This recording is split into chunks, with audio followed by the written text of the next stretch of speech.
Good afternoon, everyone. My name is Erin. I am a palliative care nurse from Canada, and I've had the pleasure to live in Kenya in East Africa for the last 4 years. And I wanted to welcome each of you today to our first session for the Introduction to Palliative Care, as hosted by PallCHASE, KEPCA, which is our national association here in Kenya, and Two World Cancer Collaboration. We have several of our faculty members on the call today, and it's really great to see each of you. I know when we go on our Zoom calls, sometimes bandwidth prevents us from having our video on, but if everyone would take a minute just to turn your video on so you can wave at the participants and those joining us today, that'll be great. We have 21 faculty members helping facilitate this course. And it's really a pleasure and honor to work with each of them. I will introduce to you a few of the housekeeping details of this course and how this program will run. And I will be explaining quite a bit more at the end of the session, but I will explain initially now. So this is a certificate course, which is an introduction to palliative care. Today we'll be talking about what palliative care is. You may be working in a healthcare facility and you've never heard that word before. So we want that to change after the session today. We want you to have a bit more information about what palliative care is. So we will have two people speaking. We have Dr. Esther Nafula, who will start, and then Dr. Zipporah who will continue. And they will be sharing about what palliative care is and how we can integrate palliative care into our settings where we find ourselves. The particular focus of this course that we're running is for humanitarian healthcare workers. So oftentimes when we find ourselves responding to humanitarian crises or working in protracted crises, like for example in Kenya, where we have refugee camps that have been active for many, many years, we are learning that there are ways that we can integrate palliative and holistic symptom management, and we can support our healthcare workers that are working in these settings. So that's what we're going to talk about today. I will then introduce one of our members and employees of KEPCA, which is our national association here in Kenya. His name is David, and he will be explaining a little bit about what the National Association does here in Kenya. I know we have people calling in from several different countries, and that's really exciting. It's really exciting for our course and for our community that's growing here. So we have great representation from Kenya. So David will be speaking about that. And then I'll finish the call today with just what does Project ECHO mean? We are instituting a model of teaching through this course using virtual training, using Zoom, using a course handbook, and we'll explain a little bit more about what we expect from you at the end of this course. So without further ado, I would love to introduce our first speaker. Her name is Dr. Esther Nafula. She's the head of pain and palliative care at Kenyatta National Hospital, which is our referral center here in Kenya. She is very energetic and enthusiastic, and she's going to take it over and explain what palliative care is. If you do have any questions, you can put them in the chat. We're quite a large group today, so we will be taking time for questions, but just allow the speakers to go through their presentation and then we'll answer questions after. Thanks a lot.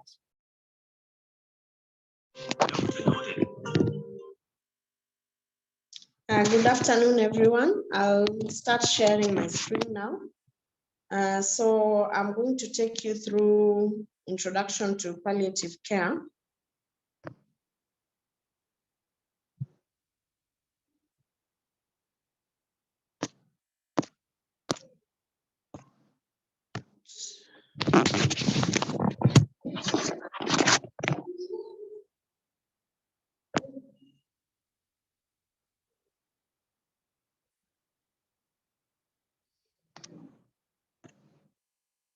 Can you see the presentation? Yes. Okay, so I will take just the next 10 minutes to talk about what palliative care is. So there have been many definitions of palliative care, The International Association for Hospice and Palliative Care defines it as care of patients with active, progressive, advanced diseases or a short life expectancy, where the focus of care is on relief and prevention of suffering and the quality of life. According to WHO, the World Health Organization, it's an approach that seeks to improve quality of life of patients and their families as they face problems associated with life-threatening illnesses. And again, it is through prevention and relief of suffering by identifying, assessing, and treating pain and other problems, physical, psychosocial, and spiritual. So notice that the focus here is the fact that someone has an incurable disease.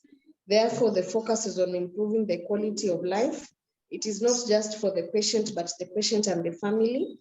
And the focus is also on physical symptoms, psychological, social, and spiritual problems. So it's not just about the disease, but the effects that the disease has on an individual. Palliative care is essential for healthcare because it focuses on relieving and preventing suffering for patients with incurable diseases. So we cannot talk about good health or well-being without palliative care. In the humanitarian setup, we need even more palliative care because there's extensive loss of life. There are a lot of physical, psychological, social, and spiritual suffering on a massive scale. There are many situations where cure is not possible, and therefore the only mode of care that can be provided for patients is palliation. So the caliber of patients include frail and older adults, people who are suffering from infectious diseases or when there's outbreaks like Ebola, children who are born with prematurity. All these kind of patients need some aspects of palliative care. So palliative care is not just about end of life, but it's about living well. It is not applicable just for patients who have a few days or weeks to live, but it can be provided for a long time, even months or years, because the aim of palliative care is not to hasten death, but to improve the quality of life so that as patients and their relatives go through an illness, they're actually able to get the support that they need. So palliative care therefore focuses on many areas. Pain management is a big area of palliative care. Then we have management of distressing symptoms apart from pain. We have advanced care planning where we help patients to make decisions about end of life. Then we have end of life care. We have spiritual, emotional support and psychosocial support. I believe throughout this course, we are going to tackle each of these areas. So by the end of the course, you'll have been able to understand what the scope of palliative care is. Now, in the humanitarian setting, the challenges are very many. There's challenges of security with sometimes hostile neighbors. Some of these patients are refugees that have run away from war-torn countries. Some are living in borders where war is still going on. So even the healthcare providers, their security needs to be a priority. Sometimes the host country is not very friendly to refugees and does not want to invest resources in their healthcare. So there's a lot of financial challenges. Some refugees are not recognized citizens of the host country where they've come from. They're not able to go back. So they're not able to access the benefits that the citizens of the host country are getting. Then we have some ethical dilemmas. Sometimes when patients are diagnosed with life-limiting illnesses, the dilemma is whether to spend resources trying to get them treated or to just let them be because they have an incurable disease. Then, of course, the culture is a big issue. We end up having people with very different cultures living in the refugee camps. And these aspects have to be understood by us who are providing care. Then there's generally inaccessibility of medication, including pain medication. So we may be able to assess and offer solutions for the patient, but then we do not have resources to actually support them. So the question here is, when we are dealing with humanitarian healthcare, do we concentrate on relieving suffering or saving lives? And the answer is that we need to do a little bit of both. Where we are able to save lives, we should focus on saving lives, and where we cannot, we should be able to provide relief for suffering. So palliative care, therefore, is about giving person or patient-centered care. So we need to understand the needs of the individual patient and their family, and be able to try and meet those needs depending on what resources are available. So in summary, palliative care is holistic care. It is for all patients, whether they are children or adults who are going through a life-threatening or life-limiting illness, and it also focuses on giving support to the family. So it is given alongside curative interventions, and it includes rehabilitation and optimizing function for the patient so that they can have quality of life for whatever number of days they have left. Thank you. Back to you, Erin. I'll stop sharing my screen now. Yeah, thank you, Dr. Esther, for giving us a rounded view of what palliative care is. So today may be the first time you've heard of this phrase or this way of thinking about caring for a patient. But there are people on this call that have been thinking about and doing this kind of work for many, many years. And we are honored here in Kenya to have Dr. Zipporah Ali as our previous executive director of our national association. She's given her life work to promoting and advocating for palliative care and a high quality standard of care for people living in Kenya. And that doesn't stop. I think she's very loyal to East Africa as well. So we have her on the call today. She can share a little bit about what she's up to right now. She has a long history of promoting palliative care in this region. So welcome, Dr. Zippy, and we're thankful that you are here to support our team today. Thank you, Erin. I'll just put my video on for a minute. I usually feel people need to see who's talking. Others, you wonder who is talking and what, you know what. So this is just for a minute so that I just to familiarize myself with the participants. And thank you for this opportunity to come and talk to colleagues on palliative care in humanitarian situations, settings. I should have compared notes with Esther before I came on. I feel like I'll be repeating quite a lot of what she has said, but I'll try not to do so because the time is very limited. I think Esther has really given, Esther is Dr. Nafula, so I call her Esther because she's my younger colleague and friend, has really given a good outline of what palliative care is, and specifically also in humanitarian settings. And I think we can see the need right now. I think most of you are watching CNN, watching news, where, you know, if it's Al Jazeera, BBC, KTN, whatever, and are seeing what's happening in Turkey and Syria. And really, I just was thinking as I was preparing for this session, I was thinking, oh my God, those people need all of us who are training here to go and support them. You know what's happening in Ukraine and Russia and many other parts of the world where there's a lot of war or other disasters that are really leading people to go into situations where the situations are not actually not human at all. And so you can imagine what healthcare could be like in such situations. And I know because I went to school in Turkey, we have a whole WhatsApp group, and they're all calling out and saying, somebody, please, we don't have doctors, we don't have enough nurses. The situation is really terrible. And I felt very sad when I heard them saying that it would probably take 3 months or more to be able to get all the bodies out of somewhere. So imagine if somebody is there alive, they're still going to die because they're not able to get them out. So these countries actually, right now, these two countries need a lot of support. So keep them in your prayers and thoughts, because in palliative care, we also extend TLC as much as you can to our suffering colleagues. So Esther has talked about palliative care, but I just want to remind us that there's a global atlas for palliative care. The most recent one, I think, is 2020. It's available online. Just Google Global Atlas for Palliative Care. It will give you a picture of what the situation is like in terms of where is the most need for palliative care, where is most of the palliative care happening. We know that almost 80% of the palliative care is actually in the Western world, where probably it's needed, all right, but most of the palliative care is actually needed in developing low and middle income countries where 80% of it is needed, but only maybe 20% of it is available. And most of the opioids, of course, also are used in the Western. When I say Western, I mean US, Europe, Australia, New Zealand, but we have the least amount of opioids for our patients in low and middle income countries. So the disparities are there, and this global atlas, I'm not going to go into details, can actually give you a very good understanding of what palliative care is right now globally. And so, do you mind just, Dr. Zippy, to make it a full screen? Oh, it's not screen, sorry.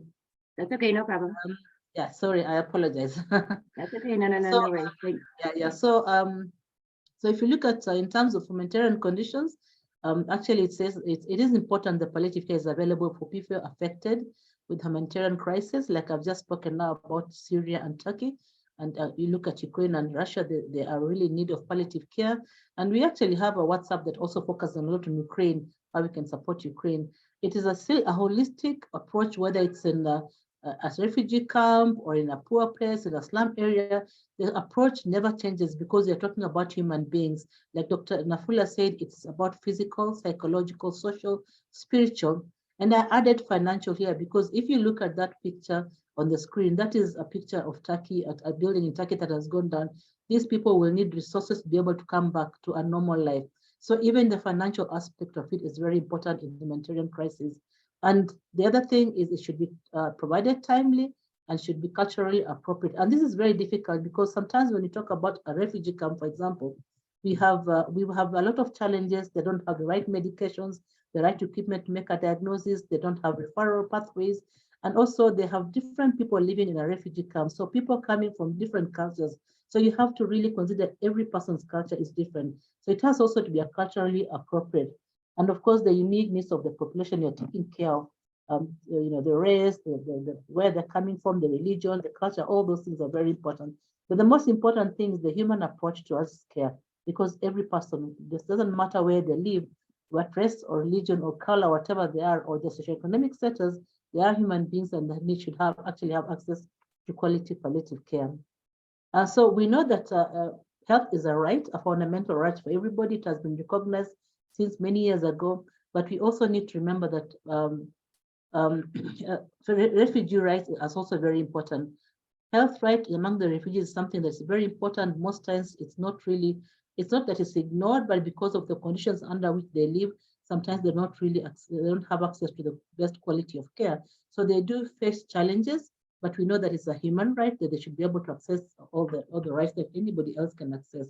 So it says actually that the services they should access should not be discriminatory, should be timely and appropriate, whatever they're accessing in terms of health, and also it should look at other determinants of health that are very important. So it doesn't matter where you are, you should actually be able to access good quality care. So I just completed a report for the African NCD Alliance, African Network of NCDs network, which is brings all of the NCDs in Africa, NCD Alliance in Africa together under one umbrella. And we were interviewing people living with the NCDs. We were looking at what their needs are, their challenges, what would they like their governments, what would they like the global world to do for them to be able to have a better quality of life in terms of prevention throughout treatment, palliative care, rehabilitation, and even end-of-life care. So one of the places we actually interviewed was a camp in Eswatini. Eswatini is in Swaziland. It was formerly known as Swaziland, so now it's actually Eswatini. And really, when we were doing this, it was really very sad because most of the people in those refugee camps face a lot of challenges. And so some of I'm just taking from my report and putting here. We've just completed the report and we'll be launching it actually next week. Maybe I will share the link with Erin to share with all of you who want to join the launch. So it says having NCDs and being refugees, one person says we are highly stigmatized and discriminated against. We have a tough time explaining our ailments to medical professionals. Due to language barriers, we risk getting the wrong diagnosis.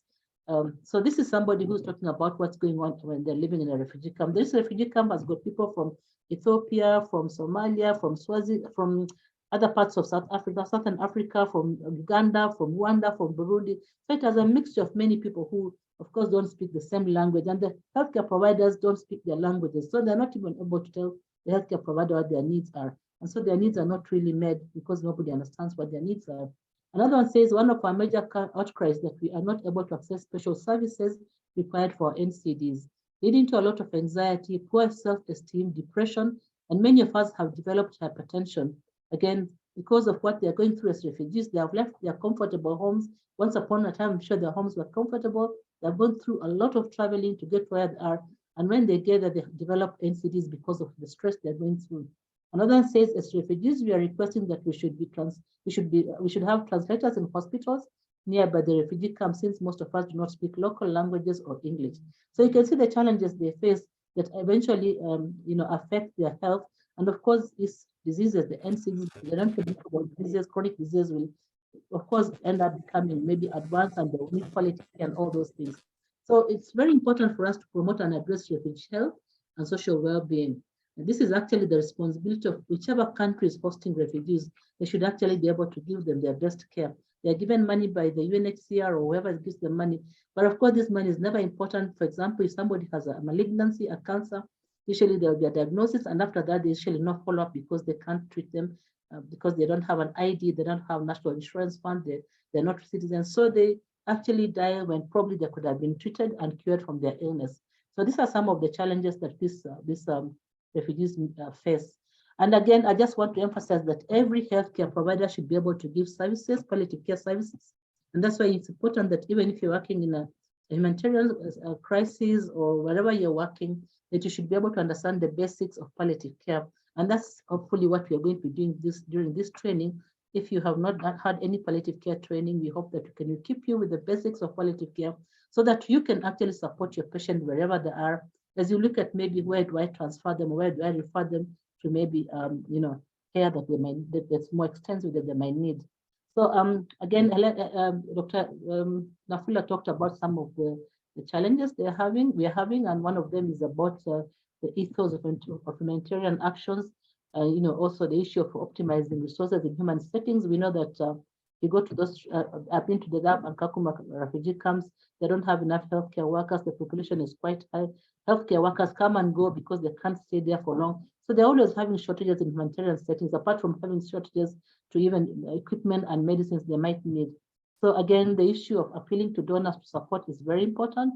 We need to be all of us involved in helping people in difficult situations. We don't leave it only to one person. It doesn't really work that way. So the training we're doing is also very important to build capacity for people working in these regions, and also to ensure that people have medicines.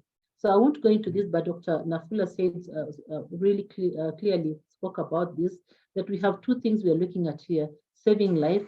As a healthcare provider, we are trained to save life, and it's important. Where we can save life, we must save life. We should do everything we can to save that life. But even as we are doing everything to save the lives, let us also reduce the patient's suffering. People come to the hospital because they are in pain.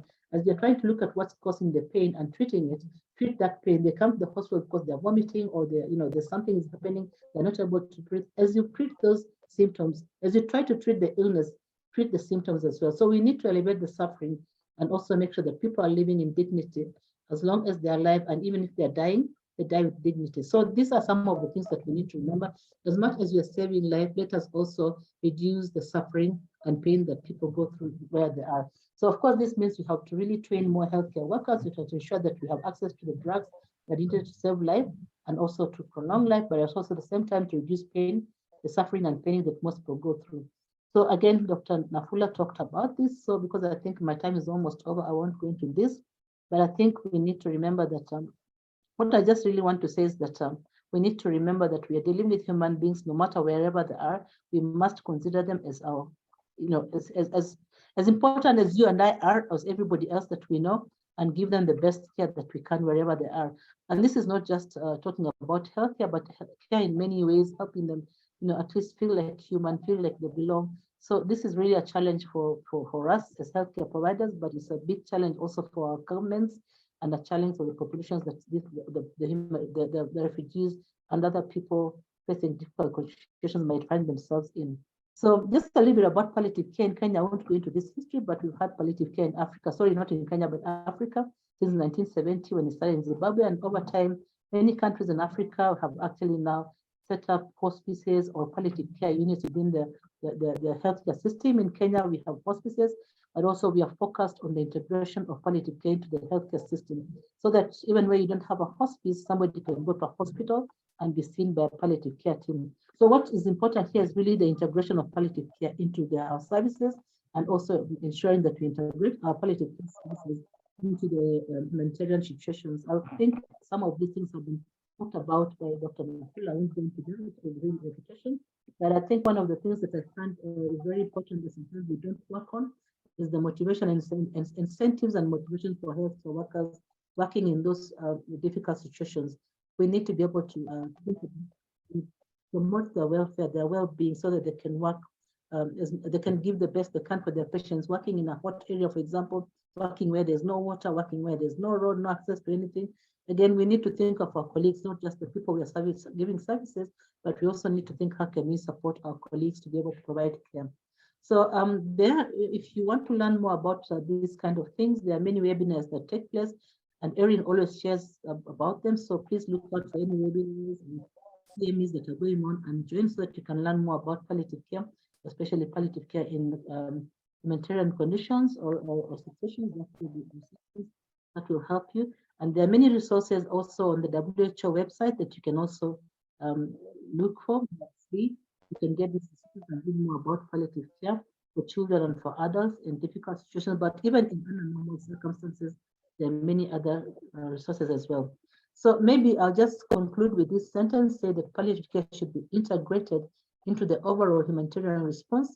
The necessary resources to be, should be actually to provide, that was supposed to be to provide quality palliative care should be available. So we shouldn't just say integrated, but we should make sure that we have human resource, we have access to medicines, we have everything else that we need to be able to provide high quality palliative care. So thank you very much. That's all I wanted to share. It's really complementing what Dr. Nafula was saying, because I think it's from her presentation and my presentation, you now get the idea that palliative care is very important across all ages, across all human beings, wherever they are, whoever they are. So thank you very much.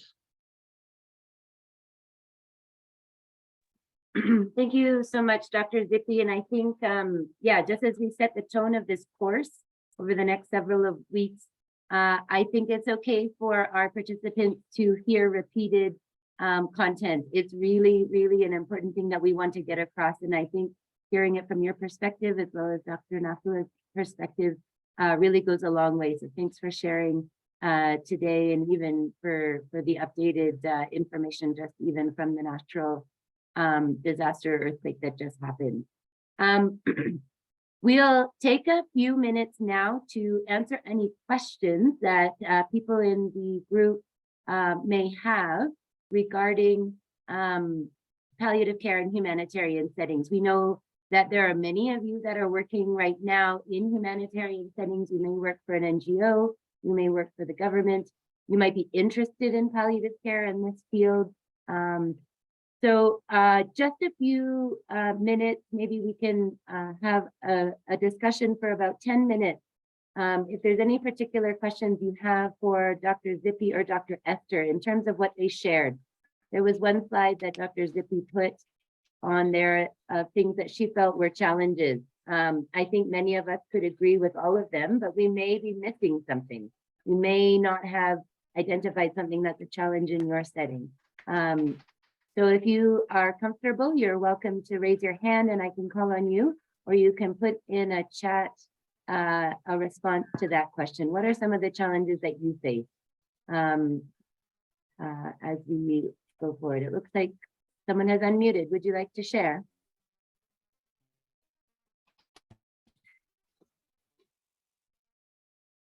Oh, maybe it was by accident.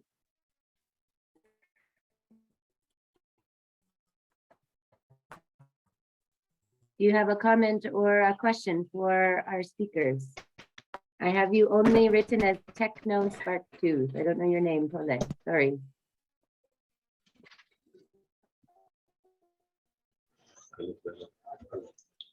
Yes, this is Malakanti. Yes.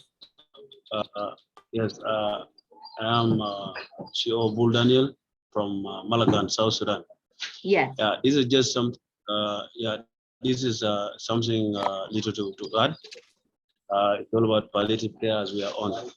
Yeah, actually, this palliative care is so much important in a way that to some parent or to some relatives, when you give them the care, actually they do get it and they do understand it, and you know, they take it easy, or they take the situation to be normal according to the understanding of what you have explained to them.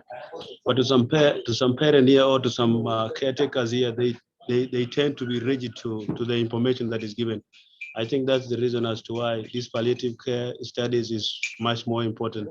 Maybe we can get in more skills, maybe of approaching the parent or the caretakers on how they can be, on how we can easily communicate to them and they also understand. Because some of our parents here are actually rigid and they don't understand mostly in most time when such cases arise. Thank you. Yeah. Yeah, we're hoping to spend some time later on in the course identifying how to work with families. But Dr. Zippy, do you want to comment on how do we engage with families when they seem quite rigid to hearing information that may not be so easy or maybe very, very difficult on top of already very difficult situations these refugees find themselves in? Yeah, so this is not really easy. I think as Erin has said, that we'll be probably during the course we'll be looking at communication and things like breaking bad news, because there is a way in palliative care we usually communicate with families and patients. And also, if we are breaking bad news about a terminal illness or a chronic illness, you know, we have a way of doing. So I think we'll engage more in terms of how we talk. It's not something you can answer in one minute, but I'd like to say that we have to use the culturally acceptable approach, because sometimes we go as healthcare workers and we think we know it all, and we don't realize that what we are talking to people who are got a sick, maybe a sick child. That is something that's very difficult to have a sick child in your home. We need to be able to talk about it in a very sensible manner. And sometimes actually we start by even asking the family, what do you know about this disease? What do you think about it? So as you listen to them, you kind of get an idea of what they have, what they're thinking, and you can use that approach to find out how you can actually continue with the conversation. So it's not always us who are talking, but we also let the families and the loved ones of the patient tell us what they think about what's going on. Why do they think that this disease is there? Why do they think it's causing the disease? Most people will always think that it's witchcraft, or it's because we did something bad, or because of that. So when we get all this information, we're able to address those gaps that are there within the family. So it's not something that has one straight answer. It takes time. You need to understand how to do it. You need to understand the patient you're talking to, where they're coming from. If you're talking to a family, somebody who comes from a background where you cannot mention the word death, you probably might not even end up mentioning the word death, because that is now, if you do that, the patient will actually not come back. They'll not come back. So you really have to look at who are you talking to. What are their beliefs, what are their values, what matters to them, and those are the things we put into into consideration when you're communicating with families. So it's not there's no one straight answer to that, but I think as time goes by, we'll also have case presentations. Maybe we might even have role play. This will actually help us teach us how to, actually guide us how to be able to communicate with families. Thank you. Thank you. Maybe if anyone has maybe one more question, and then we'll hand the floor over to Kefka. Does anyone have any more comments or questions regarding challenges that people face in their settings? I know we have people calling in from Ghana, from Rwanda, from Burundi, from Lesotho. We have people calling in from South Sudan and Kenya. You can also put your comment in the chat.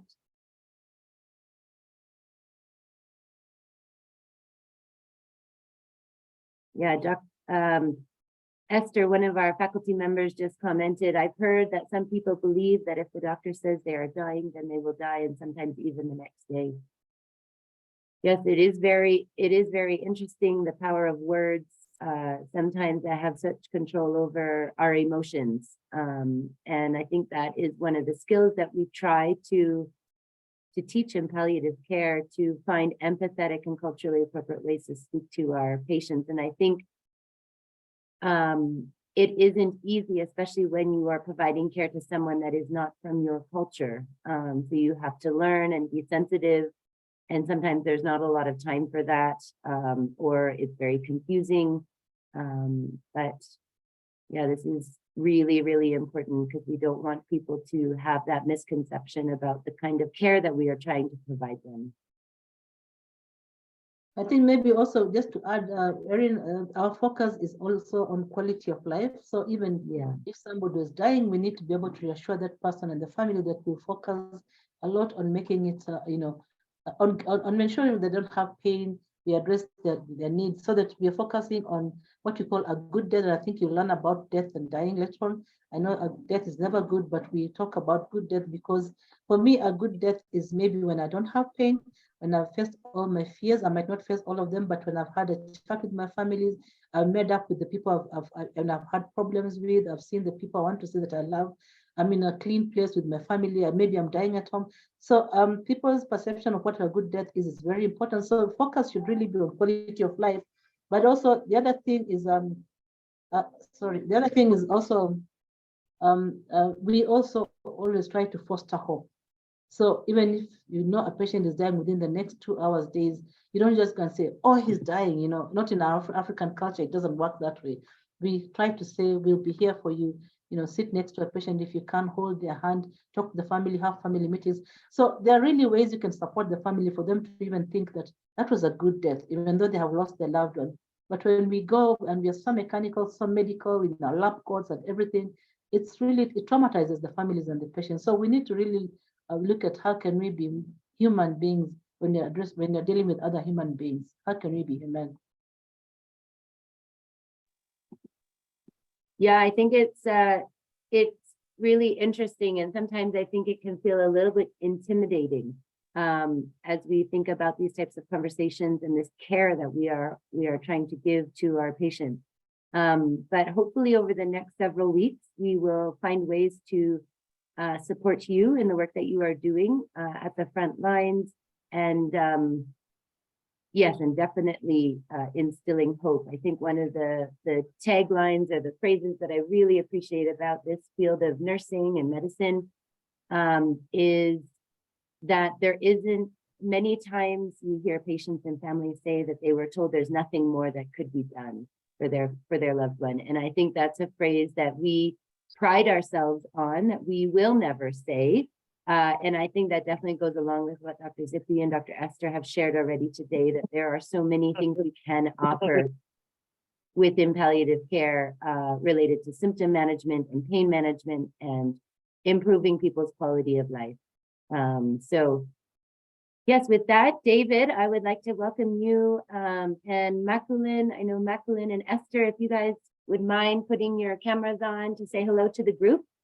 We have several people from KEPCA that are represented here today. KEPCA is Kenya Hospices and Palliative Care Association, and they are our national association here in Kenya and are supporting this course. So I would welcome all of you, Maculin and Dr. Esther and David to the floor. I know David is going to share a little bit about what KEPCA is and what they do in Kenya.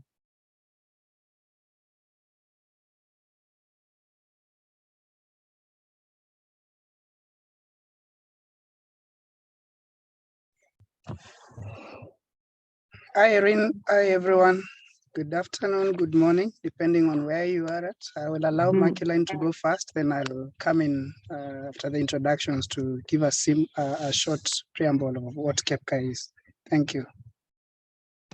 Perfect. Okay, hello, everyone. Hello. Sorry, I had a bit of challenge, but now I'm on. So my name is Maculin Acheno. I'm here with our team members, with Dr. Mwiga. So we are from KEPCA. KEPCA is the Association of Kenya Hospitals and Palliative Care Association, which is the umbrella body that supports palliative care development in Kenya. So we work with various partners because as you've seen from the first two presentations, palliative care is multidisciplinary. And it involves all the other aspects of a human being, the physical, the psychological, the social, as well as the spiritual aspects.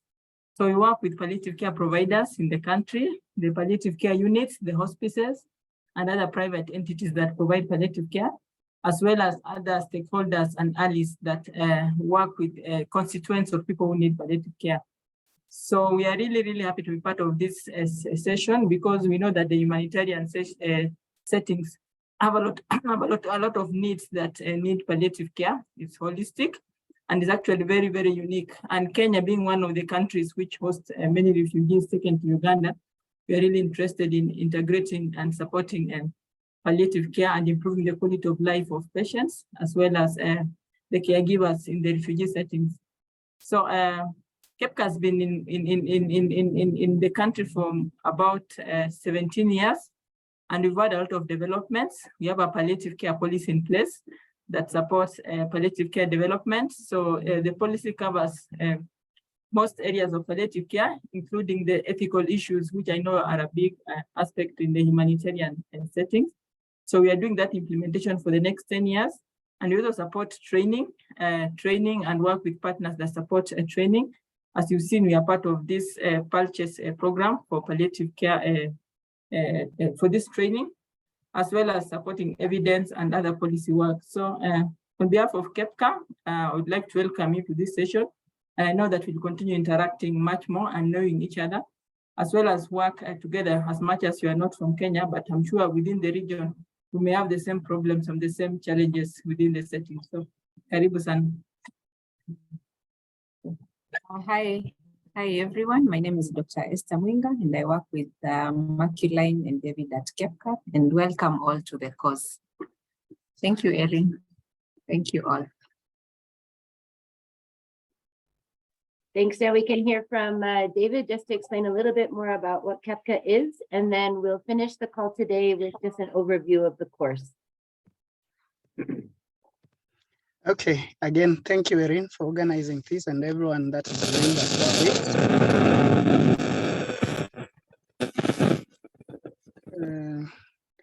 I hope that's not from my side, and I hope I'm audible. Yeah, we can hear you. Sorry, David, just a reminder, if you can just remain muted, we will have time for questions and discussion shortly. Thank you. So we are grateful and we are happy to have this opportunity as the national organization and the umbrella body for palliative care in Kenya. And looking at the many people that have joined, it shows and sort of confirms the interest for palliative care, and more specifically in the humanitarian settings in East Africa. And we'll be looking forward to working with those interested in this field. Thank you, Dr. Nafula. Thank you, Dr. Zippy, for the earlier presentations, which were really informative and on point. So in few minutes, I'll just tell you or present about the association.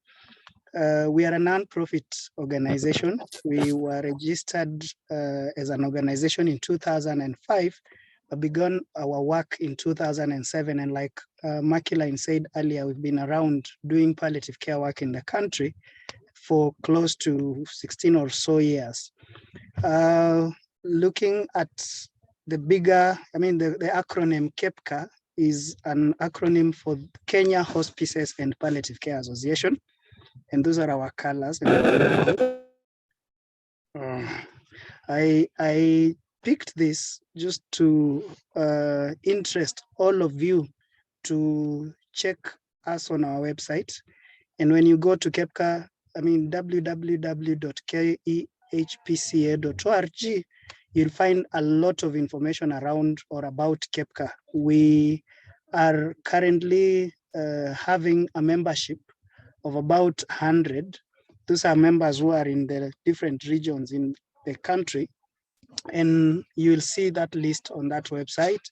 We are excited to broadcast our vision, which is quality palliative care for all. Even those in humanitarian settings, they deserve quality palliative care.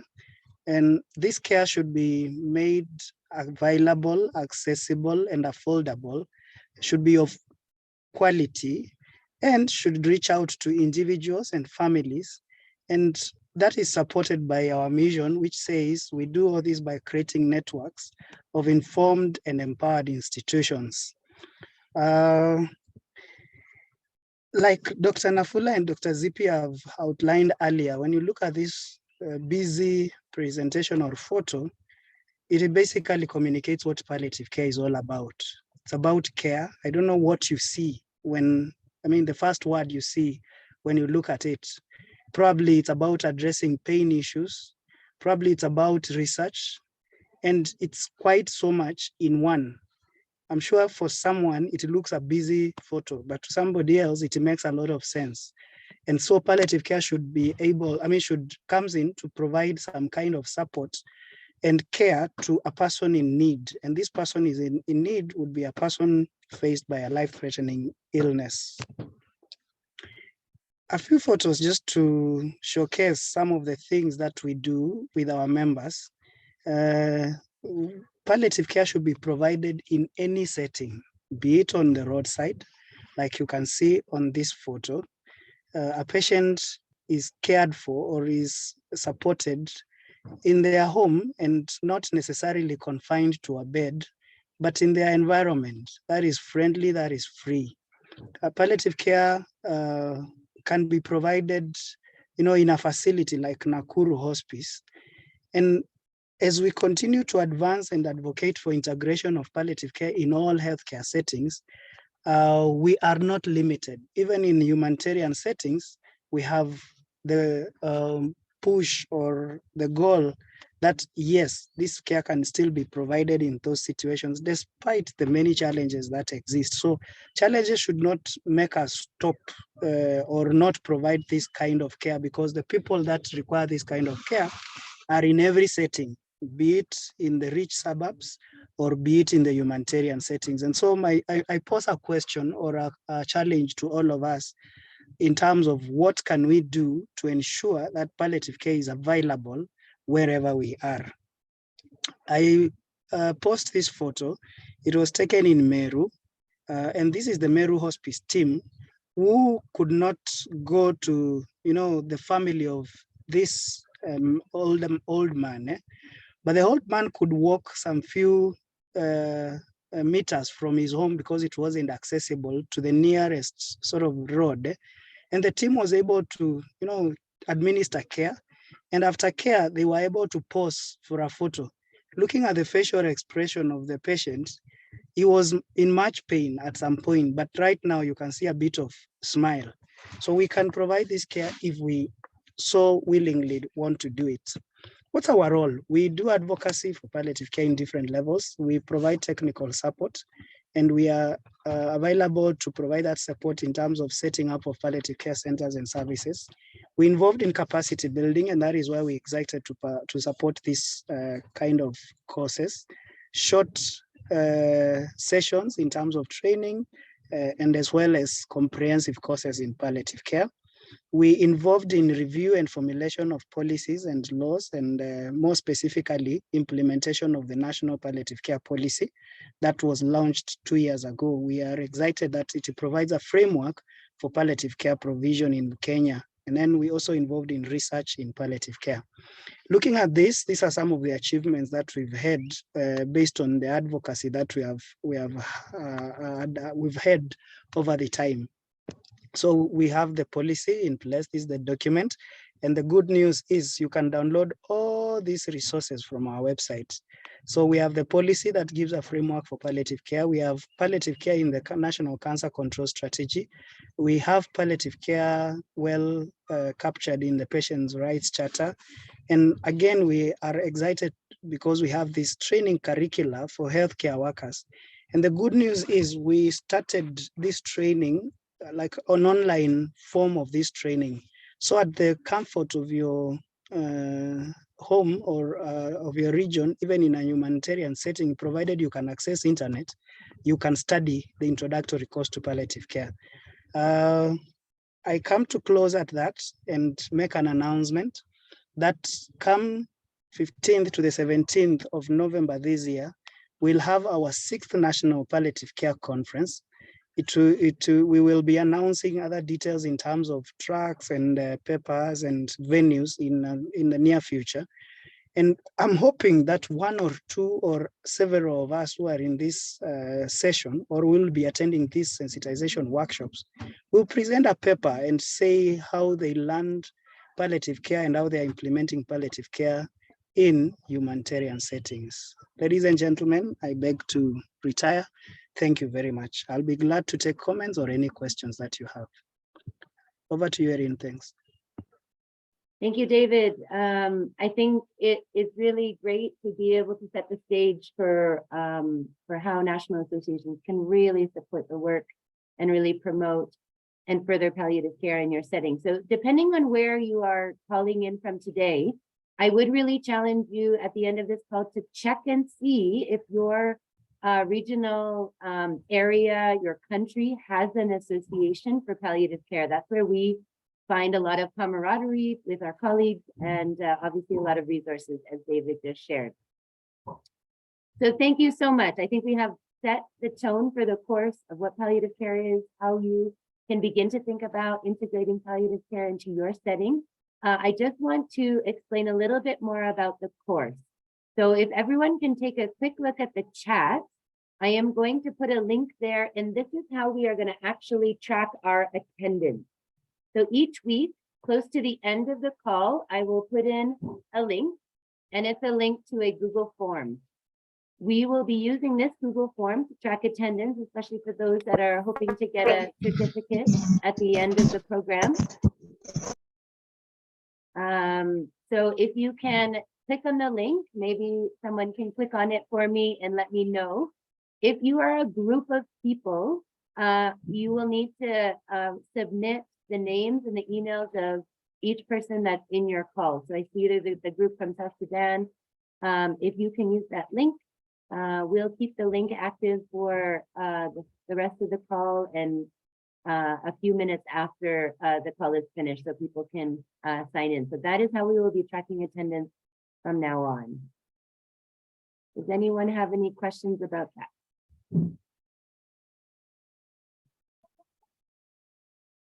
Okay, so as we come to the end of this call, I will just take a few more minutes to explain a few things about how we'll run the course. So that first slide there was just how to rename yourself. So for attendance purposes, it also helps us if you can rename yourself or for us to interact with you. You click on a participant at the bottom of your screen, you hover over yourself, and you click on the blue More button where it says rename to enter your name. So we'll remind you to do that throughout the course. I'm really happy to announce again, as I mentioned earlier, that we have 21 faculty members on this course this time. We have some members that will be joining each week, so you'll get to know them.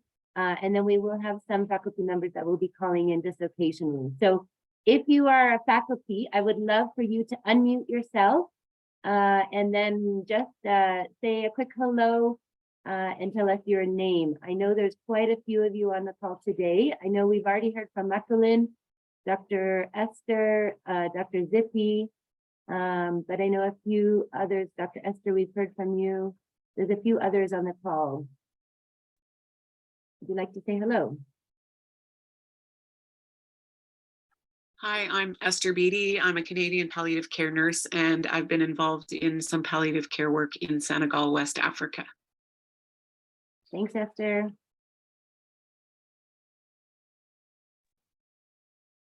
Hi, it's Marianne Phillips. I'm in Australia. I've been involved in setting up palliative care services and have worked in Romania and in West Africa. Thanks so much, Marianne, Dr. Marianne.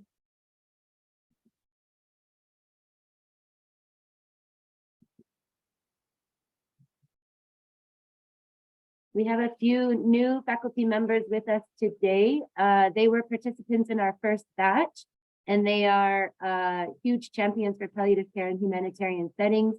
Ali Hamiz, clinical officer, you want to say hello? Hello. Ali. Hello, good afternoon. Ali is currently working in Hagadera and is a good resource if you're working in that region. He's been involved in palliative care initiatives for the last several months, which is great. And we also have Annalise. She's one of our long-term palliative care nurses working with IRC. Annalise, are you still on the call? I saw her join. Maybe she's not there anymore. Oh, there you are. Hi, Annalise. Do you want to say hello?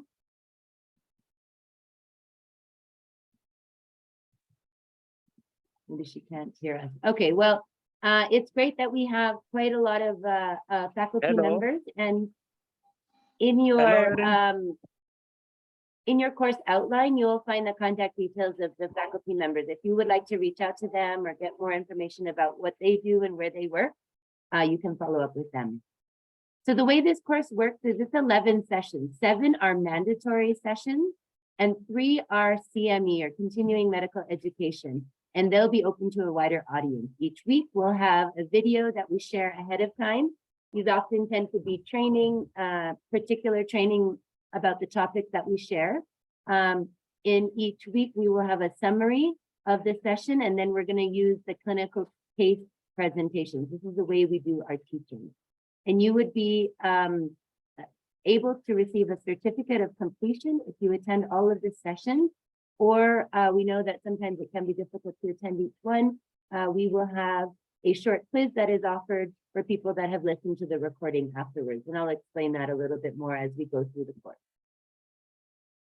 So we are using an ECHO model, Project ECHO. And the way Project ECHO is set up is a tele-ECHO hub of expert team members. So those are your faculty members. I just introduced you, and you heard some of them say hello earlier on the call.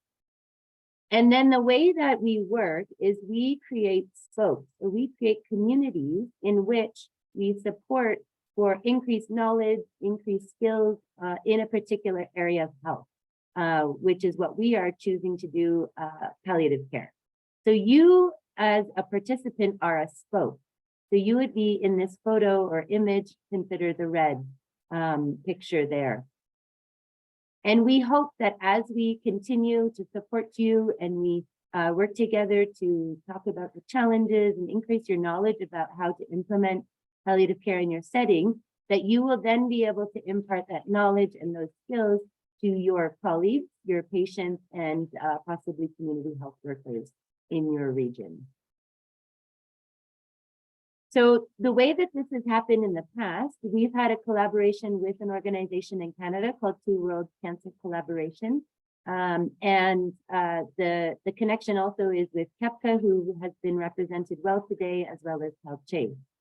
And Two Worlds Cancer Collaboration helped us with our first ECHO for palliative care in East Africa, which occurred in May 2022, which is the first batch. But they've had experience in providing palliative care in humanitarian settings for many years, since 2020. They've had several batches of ECHO training for the Rohingya response, which is a humanitarian response in Bangladesh, as well as they offer some postgraduate and pediatric palliative care programming. And it's all done in the same model of virtual Project ECHO training. Again, we've mentioned, and KEPCA shared with this earlier, these are the other partnerships for this course. The organization that we haven't talked as much about is a global network called PallCHASE, which is Palliative Care in Humanitarian Aid Situations and Emergencies.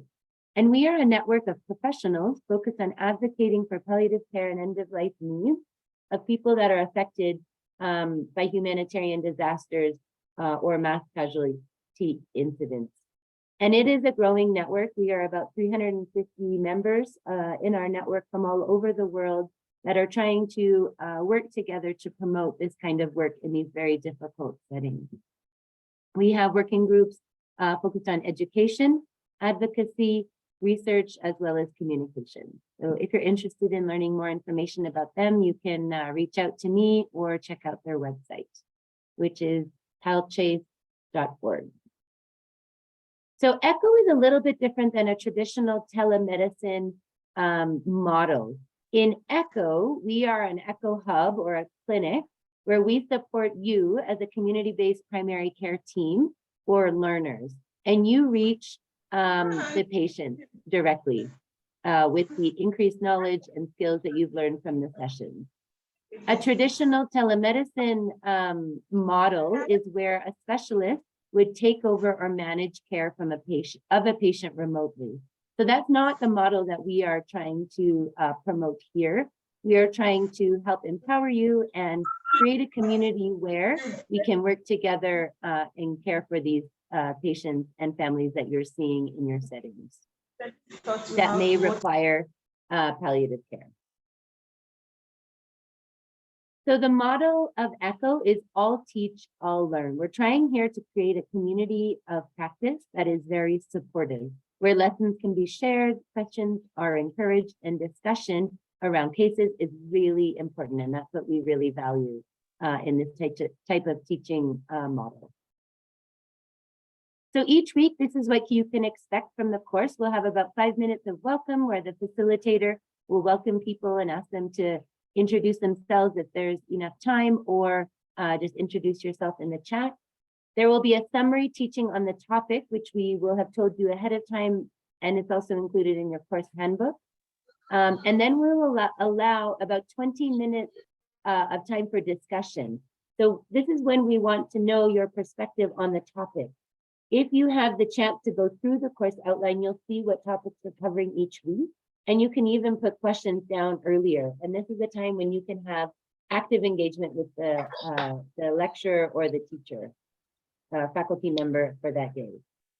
We then will move into a case presentation. So we find the best way to learn is talking about cases or patients. And this is when we will present a case.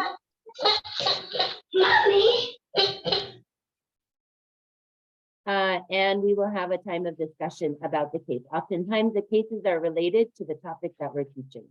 And then we'll end the call after about 5 minutes of any summary or announcement. Most likely we will do attendance around 5 o'clock, and we will share that link for people to put in their details for attendance. Of course, we all are getting more and more used to Zoom after COVID. But just a reminder, if you can keep your video on, it's great to be able to see you and position your camera so you can be seen. We do ask you to keep yourself muted just to avoid the background noise, and ensure that your name is labeled correctly when you're joining the meeting.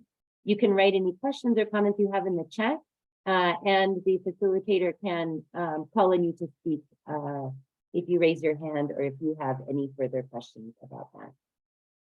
We do have an evaluation, so I'll be sharing this document via email to all those who registered for the course. It's a short survey at the beginning of our ECHO in which we gather some information about what you're interested in learning and what you already know about what palliative care is. It's different from our registration, and we will also do a follow-up survey that's very similar at the end of the course, just so we can see and have your opinion and your feedback.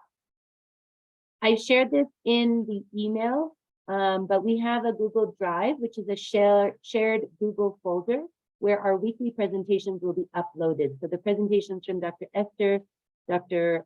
Zippy, and David today we will put on here, and you can download them and look at them if you have further questions. I do suggest you bring a pen and a notebook just to make notes if there's particular things that you want to look up afterwards during the course. We have a lot of shared resources, so they're all in PDF format. There are many different handbooks and resources here, research articles, and interesting details about palliative care in humanitarian settings as well that you can look up in our shared folder. And there is a YouTube playlist of sessions and topics that we'll be covering. So you can also review this with any colleague when you have time. We do have the WhatsApp link, WhatsApp group that we've all been discussing on. This is a group that has our alumni from batch 1 as well as our new members from batch 2. So you're welcome to join it. And I think this is a really nice community to join, particularly if you are having questions while you're in the field, you can reach out because we're all of like-minded interest in palliative care in these settings. And that's it. So that's a quick overview of what the course looks like. I will share those links in the Zoom chat right now, actually, just if you wanted to review them while we're on the call. Does anyone have any particular questions about the course or any of the things that we spoke about today? Or any of the faculty, if there's anything I've forgotten. Anne, I don't know if Anne is still, I think she had to leave a little bit early. Anne is one of our regular faculty members.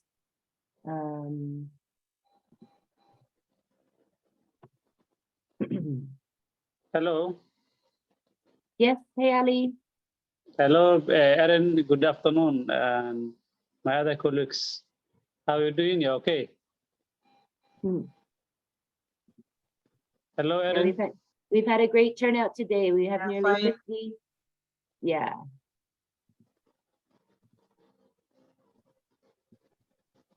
Any thoughts or comments, Ali? Yeah, thanks, and Erin.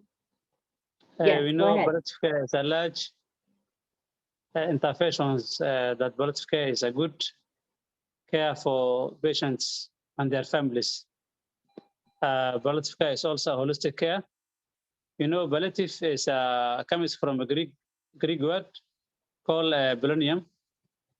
Looks like the garments owned by the Greeks people, and it was later on considered as a form of protection. Palliative care starts along interventions and modifying and disease modifying therapy, and palliative care also after death there's a bereavement given to the families, and palliative care is also integrated. You can also integrate palliative care into improvement of quality of care to patients and their families who are suffering from associated illness, life-threatening illness, through prevention, relief by identifications, interventions, assessment, and treatment of pain and other conditions, physically, psychosocial, and spiritually. Yeah.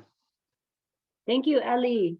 Yeah, I think it's really good to remind us the background of where palliative care came from.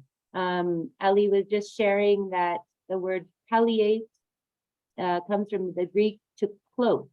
So it actually means to comfort or to put over and care for. So I think that's a really good reminder. Thanks, Ali. I know there was quite a few comments in the chat. Thank you so much for engaging. I think it's really important, and I'll just make a few comments here. Training for healthcare workers can be a challenge when it comes to palliative care. Palliative care isn't always included in basic nursing or medical training. So we do often have to do training after people have graduated. But we are trying in Kenya very hard to integrate that into the normal nursing care, nursing and medical training. There's a comment, most people don't even know where to access services. I think this is really true. Health literacy within many of our populations can be limited. So I think that's really a very good point to share. It is really important that we begin to advocate.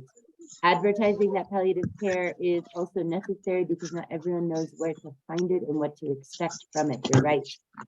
I think as we think about and we talk about how we communicate about what palliative care is, it's really important that we share and we talk about palliative care services and where people can access them.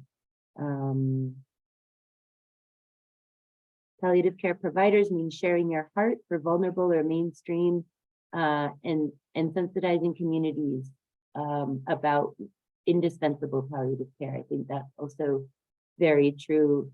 When you, we'll talk a little bit more over this course in terms of how to identify what patients need palliative care and how to begin a possible referral system or how to get a palliative care approach for some of the patients that you're seeing.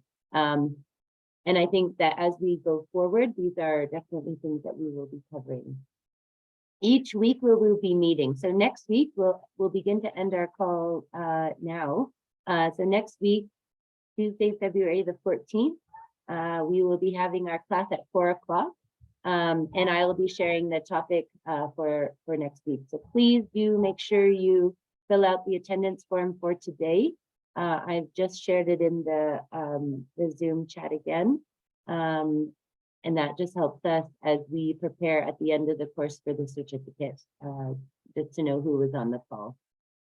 But thank you again, everyone. I wrote down where everyone is from. We've had representation from Ghana, from Rwanda, from Lesotho, South Sudan, Kenya, Uganda, Cambodia, and it's really great. The US as well, sorry. Those calling in from the US, thanks for waking up early. And to our faculty members, it's great to see you all, and hopefully we will see you again next week. Thanks, everyone. Great to see you. Thank you. Bye. Bye-bye. Welcome to the course.